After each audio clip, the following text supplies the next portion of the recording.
Assalamualaikum warahmatullahi wabarakatuh. Pada kesempatan kali ini kita akan mempelajari tentang kurikulum PKN di sekolah dasar. Ya. Di mata kuliah pengembangan pembelajaran PKN kita akan mempelajari tentang pembelajaran metode mengenai media serta mengenai kurikulum di sekolah dasar. Bisa kita lihat bersama di sini bahwa secara umum, secara etimologi, asal kata kurikulum itu merupakan dari bahasa Latin, yaitu kurir, ya berarti berlari di sini. Berikutnya secara lahir istilah kurikel di sini yang berarti kereta dua yang ditarik oleh dua ekor kuda. Setelah itu baru lahir istilah kurikulum yang berarti mata pelajaran yang harus dilatihkan. Ya, itu seperti itu. Secara tradisional, kurikulum dapat diartikan sejumlah mata pelajaran yang disajikan oleh sekolah kepada siswa yang memperoleh ijazah kenaikan kelas atau tingkat. Ya, secara tradisional kurikulum bisa diartikan seperti itu. Ya. Terus selanjutnya, perkembangan istilah kurikulum itu bisa diartikan segala sesuatu kegiatan yang dipertanggungjawabkan oleh lembaga pendidikan dan diberikan kepada siswa dalam upaya mencapai tujuan pendidikan. Cakupannya lebih luas, tidak hanya mencapai sederet mata pelajaran saja. Ini kenapa kurikulum itu sangat penting bagi sekolah? Karena apa? Ya, kurikulum itu merupakan sebuah pedoman dalam pembelajaran. Ya. Sebuah kurikulum itu ya dapat menjadikan sebuah output itu seperti apa, maunya seperti apa itu tergantung kurikulum yang diterapkan seperti itu ya. Nah, di sini juga ada landasan-landasan yang menaungi kurikulum. Sebagai contohnya di sini adalah pengertian kurikulum menurut UU SPN di sini nomor 20 tahun 2003, bisa dilihat sendiri di sini ya. Kurikulum itu adalah sebuah perangkat rencana yang mengatur tentang mengenai isi, tujuan dan bahan pelajaran serta cara yang digunakan sebagai pedoman penyelenggaraan kegiatan pembelajaran untuk mencapai tujuan pendidikan tertentu. Nah, di sini ya, itu secara umum ya. Di sini menurut USPN di sini ya. Di sini bisa kita lihat bersama bahwa ternyata kurikulum itu merupakan sebuah pedoman dalam pembelajaran. Nah, jadi RPP-nya bagaimana, tujuan pendidikannya bagaimana, isinya yang mau diajarkan bagaimana, itu semuanya terangkum dalam namanya sebuah kurikulum ya, seperti itu ya. Di sini bisa kita lihat bersama.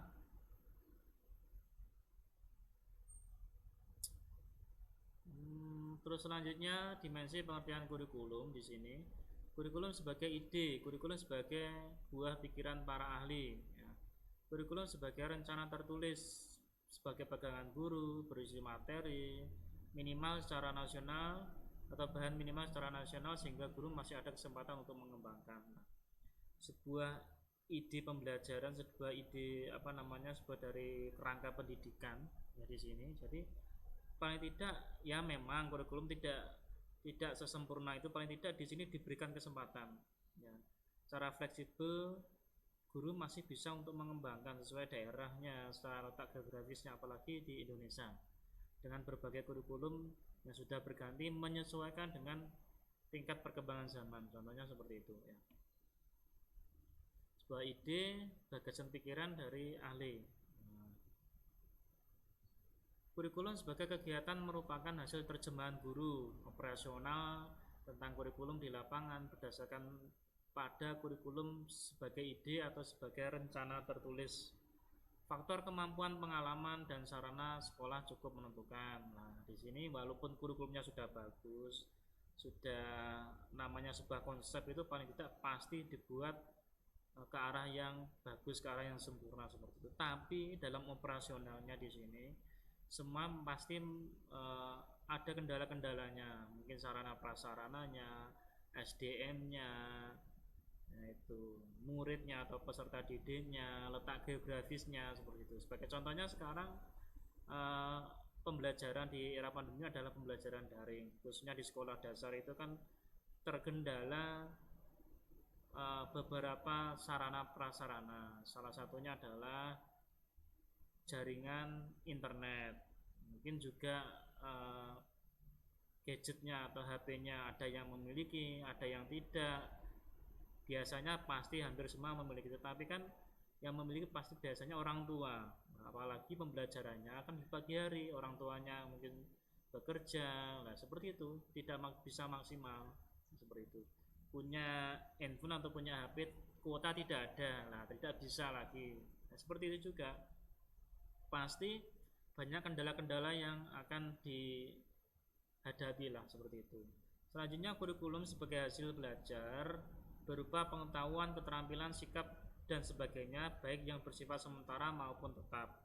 Nah, di sini kurikulum di sini merupakan juga sebagai hasil belajarnya itu ada beberapa yang dituntut di sini, yaitu berupa pengetahuannya, kognitifnya, berupa psikomotornya atau keterampilan, berupa sikap atau afektifnya bagaimana seperti itu. Jadi ketiga ranah ini harus dikembangkan cara seimbang bagaimana seperti itu ya, tergantung nanti tentang gurunya bagaimana. Terus selanjutnya pencapaian tujuan pendidikan. Nah, tujuan nasional, tujuan institusional, tujuan kurikuler, tujuan instruksional. Nah, di sini ya harus dia pahami juga. Bagi anak memperoleh sejumlah pengetahuan dan pengalaman. Nah, mencakup di sini di dalam kurikulum ini ada seperti ini. Bagi guru, pedoman untuk mengorganisasikan belajar anak dan untuk evaluasi belajar anak. Ya. Terus bagi orang tua adalah agar orang tua turut membantu usaha sekolah dalam memajukan putra-putrinya. Diatur semuanya di sini. Ya. Kalau hanya dari sekolah saja yang mengembangkan, dari sekolah saja yang memaksimalkan, orang tuanya terus dikasih tugas belajar. Ya, belajar di sebelum pandemi lah ya, di sini saya katakan. Contohnya dikasih PR terus orang tuanya tidak memaksimalkan untuk membantu anaknya, tidak membimbing anaknya, lah nanti pasti berbeda hasilnya. Kurikulumnya konsepnya bagus, tapi dari segala komponen tidak bisa bekerja sama, hasilnya tujuannya pasti tidak akan tercapai di sini. Ya. Bagi guru sebagai pedoman mengorganisasikan belajar anak dan evaluasi belajar ya. Ya, jadi di sini kurikulum itu mengatur juga tentang evaluasi belajar anak itu nanti bagaimana, tes-tesnya bagaimana, cara evaluasinya bagaimana, cara mengorganisasikan anak itu bagaimana. Anak kelas 1 sama kelas 6 pasti berbeda dalam evaluasi belajarnya. Seperti itu. Nah, bagi anak juga memperoleh pengalaman atau pengetahuan secara kognitif, afektif dan psikomotornya pasti juga berbeda bagi anak yang dari kelas rendah dan kelas tinggi, SMP atau SMA itu pasti berbeda yang didapat dari pendidikan, khususnya di pendidikan formal. Itu semuanya pasti sudah diatur dalam kurikulumnya. Wah, anak kelas 1, kelas 2 tingkatannya paling tidak harus bisa seperti ini, membaca, menulis, contoh seperti itu.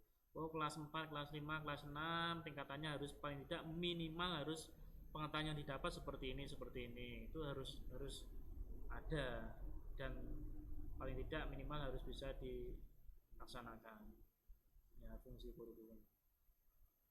Nah, terus bagi kepala sekolah di sini sebagai pengurus yayasan serta sebagai organisator, supervisor, koordinator dan dinamisator sekolah, kurikulum berfungsi sebagai pedoman. Ya, ada 5 di sini. Contohnya sebagai mengadakan supervisi, menciptakan situasi yang harmonis, memberikan bantuan, mengembangkan kurikulum lebih lanjut, serta mengembangkan evaluasi kegiatan belajar mengajar. Nah, di sini tugas kepala sekolah sebagai manajemen sekolah. Ya, paling tidak kurikulum itu juga dijadikan sebagai untuk kegiatan supervisi. Supervisinya bagaimana? RPP-nya bagaimana? Membuat atau tidak? Terus program semesternya bagaimana? Program tahunannya bagaimana? Jurnal hariannya bagaimana? Nah, itu semua kan sudah diatur. Ya, tinggal guru mengembangkannya saja. Nah, kewajibannya bagaimana? Yaitu diadakan untuk pengadaan supervisi itu. Nah, terus selanjutnya adalah menciptakan situasi yang harmonis. Nah, di sini letak yang harmonis dari siapa saja, dari pendidiknya, dari anak didiknya, serta orang tuanya. bisa saja diadakan sebuah musyawarah atau rapat tahunan, biasanya seperti itu. Terus sebagai juga untuk memberikan bantuan, terus mengembangkan kurikulum lebih lanjut dari sini ya. Jadi paling tidak sekolah itu juga harus bisa mengembangkan kurikulum lebih lanjut yang mana sekolah tersebut disesuaikan dengan kebutuhan dan keadaan sekolah tersebut. Contohnya sekolah tersebut mau mengembangkan tentang berbasis mungkin Islami, ditambahkan saja tentang kegiatan-kegiatan yang berbasis Islami apa, kan seperti itu. Bisa kan seperti itu dimasukkan, atau kegiatan-kegiatan atau aktivitas yang mencerminkan sekolah tersebut. Jadi ada keunikan sendirilah di sekolah tersebut. Nah, bisa saja seperti itu ya. Terus lah, bagi sekolah tingkat atasnya untuk pemeliharaan keseimbangan proses pendidikan berkesinambungan yang tepat dan tidak tumpang tindih. Nah, di sini tidak tumpang tindih bagaimana? Ya jelas, kalau sampai sekolah dasar berarti pengetahuan yang didapatkan seperti ini. Nanti masuk SMP, nah pengetahuan yang didapatkan seperti ini sudah diatur. Jadi tidak tumpang tindih mengajar itu, ya. Jadi seorang guru mengajar itu tidak tumpang tindih. Ada step by stepnya. Oh, ini SD kelas 1 sampai kelas 6 itu pengetahuan yang diberikan seperti apa. Oh, di SMP seperti apa. Di sini maksudnya tidak tumpang tindih di situ. Jadi paling tidak di SD mempelajari tentang konsep matematika, mungkin perkalian, pembagian, nah, atau mungkin bidang datar. Terus di SMP lebih lanjut ke rumus Pythagoras dan lain, contohnya seperti itu. Bisa saja seperti itu. Jadi tidak tumpang tindihnya di situ. Sudah ada bagian-bagiannya sendiri ya. Seperti itu ya. Ada keseimbangan sesuai dengan umur anak didiknya. Oh, di sekolah masih berpikir secara konkret, pembelajarannya bagaimana seperti itu, atau abstrak. Selanjutnya bagi masyarakat dan pemakai lulusan menarik perhatian dan simpati agar masyarakat dan pemakai lulusan sekolah ikut memberikan bantuannya dan dapat memberikan saran serta kritik yang membangun untuk pengembangan sekolah. Nah, contohnya seperti itu. SMK jurusan otomotif. Nah, SMK jurusan otomotif mesin contoh. Nah, itu kan sudah ada kerangkanya sendiri. Ya, seperti itu ya. Jadi pemakaian lulusan itu sudah bisa oh ya, mau mencari lulusan ini, berarti kan sudah ada. Berarti yang dipelajari selama di sekolah tentang mesinnya ini. Nah, seperti itu ya. Itu ya. Selanjutnya tentang landasan pengembangan kurikulum ya. Landasan yaitu ada nilai, tradisi, kepercayaan dan hal-hal lain yang berpengaruh terhadap pendidikan siswa di sekolah. Ada landasan filosofis, landasan psikologisnya, ada landasan sosiologisnya, ada landasan historisnya, ada landasan yuridis. Ya, di sini. Landasan filosofisnya bagaimana? Pancasila merupakan dasar negara di samping sebagai falsafah negara, sebagai ideologi negara, dan sebagai tata nilai bangsa Indonesia. Nah, di sini sistem nilai yang terkandung dalam Pancasila menjadi landasan dalam pengembangan kurikulum di sekolah. Nah, itu landasan filosofisnya. Jadi kurikulum di sekolah itu kerangkanya, dasarnya, landasan filosofinya yaitu Pancasila. Ya, Pancasilanya. Dari Sabang sampai Merauke yaitu Pancasilanya menjadi falsafah negara. Ada kegiatan tentang persatuan Indonesia, contoh sila ketiga lah. Nah, itu bagaimana kegiatan-kegiatan di kurikulum bagaimana? Terus ada tentang sila pertama ketuhanan yang Maha Esa. Nah, itu juga dalam kurikulum cara pembelajarannya bagaimana? Cara menghargai sesama pemeluk agama bagaimana? Nah, itu sesuai landasan filosofisnya di situ ya. Terus juga mungkin sebagai ideologi negara. Nah, itu dikembangkan di situ, ditanamkan sejak dini dalam kurikulum di situ. Banyak sekali kan? Ya, bisa saja landasan filosofis sebuah Pancasila itu dijabarkan dalam kurikulum, tetapi harus lebih spesifik. Nah, ya ini di sini. Ya, sebagai garis depannya seorang guru itu sudah sesuai belum untuk mengembangkan atau mengajarkan, menanamkan kurikulum sesuai dengan konsep aslinya, sudah belum? Nah, itu yang menjadi pertanyaannya di situ. Terus landasan psikologis di sini kurikulum disusun untuk menumbuhkan kembangkan siswa melalui proses pembelajaran yang sesuai dengan tingkat perkembangan fisik dan jiwa siswa.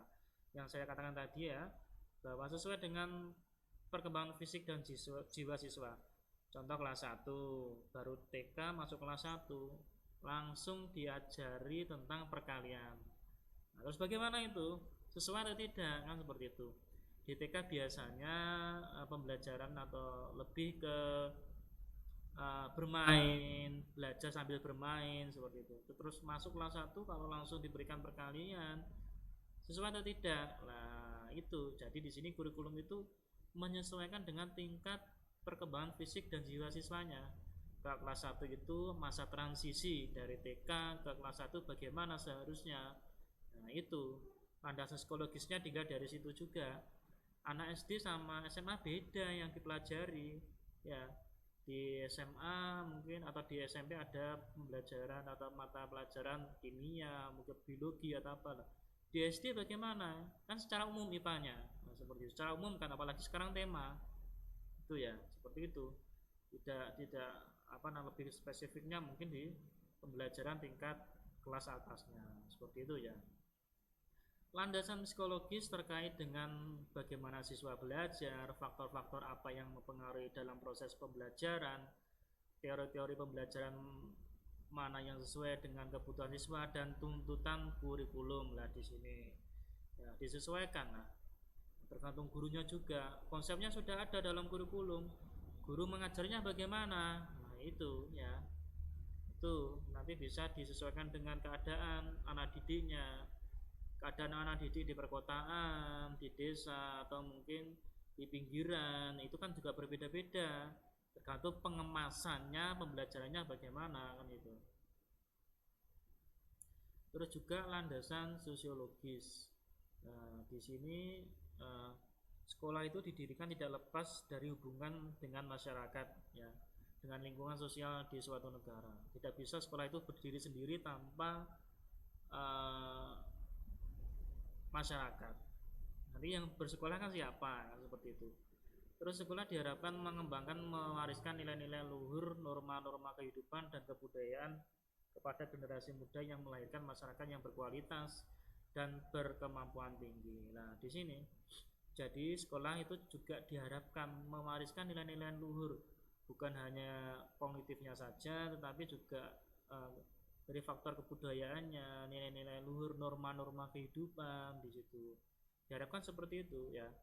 Terus selanjutnya produk sekolah harus memiliki kompetensi yang relevan dengan kebutuhan masyarakat. Nah, di sini. Sekarang di sini adalah masa-masa globalisasi. Nah, masa-masa perdagangan bebas lah, contohnya seperti itu. Nah, di sini ada namanya era titik 4.0 ya, kalau nggak salah seperti itu, era industri lah di situ lah. Jadi perkembangan kurikulumnya harus disesuaikan juga. Sekarang itu kan kalau di tingkat SMA atau SMK lebih banyak sekolah SMK-nya.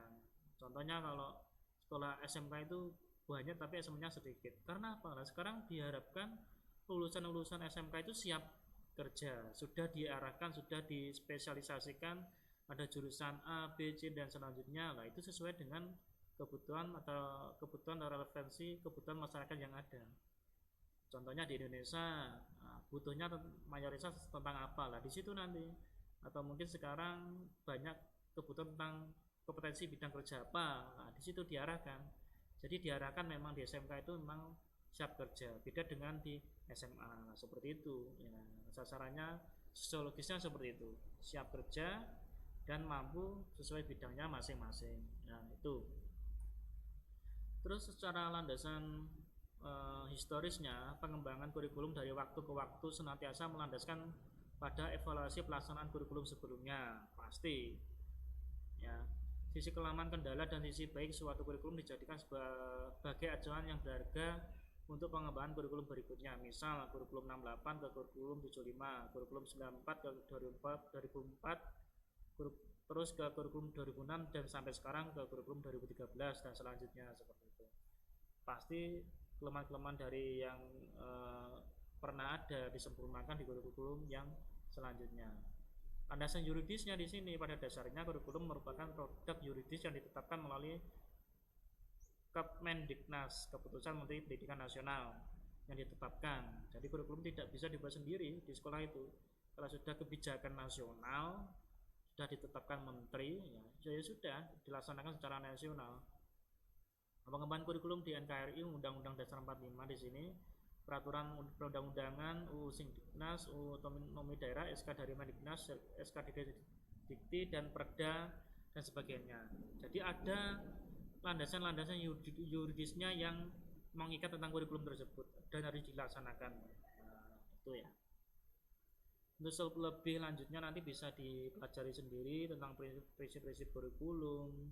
Ya itu nanti prinsipnya kurikulum itu bagaimana kan sesuai dengan tuntutan zaman, prinsip efektivitasnya bagaimana, sejauh mana tujuan pembelajaran dapat dikuasai siswa, prinsip efisiensinya bagaimana, prinsip kontinuitasnya bagaimana, serta prinsip belajar sambil melakukan. Itu banyak sekali nanti bisa dipelajari sendiri ya. Prinsip penyajian dari mudah ke sukar kan itu. Belajar kan dari mudah ke sukar, ya kan? Ya kan, belajar itu kan seperti anak-anak lah, khususnya di sekolah dasar. Dari tingkat kelas 1, kelas 2 itu kan mempelajari hal yang mudah. Seperti itu. Membaca, menulis, belajar tentang perkalian, pembagian, terus rumus-rumus sebuah konsep seperti itu.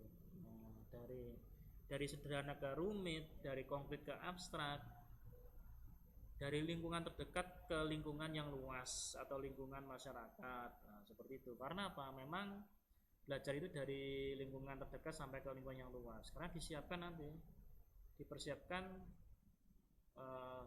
ke lingkungan yang luas, kembali ke masyarakat, dan harus siapkan seperti itu. Jadi dipersiapkan pendidikan seperti itu, dipersiapkan untuk bisa kembali ke masyarakat dengan kemampuan yang dimiliki, ya kan? Kalau tidak, nanti bagaimana di masyarakat? Sesuai dengan bidangnya atau kemampuan masing-masing. Nah, kalau kurikulum SD atau MI itu ada mata pelajaran, ada unit organisasi kompetensi dasar melalui pendekatan integrasi. Nah, contoh di kelas 45 ada namanya mata pelajaran ilmu pengetahuan alam, ilmu pengetahuan sosial. Nah, kalau sekarang K13 khususnya tematik kan sudah dijadikan satu.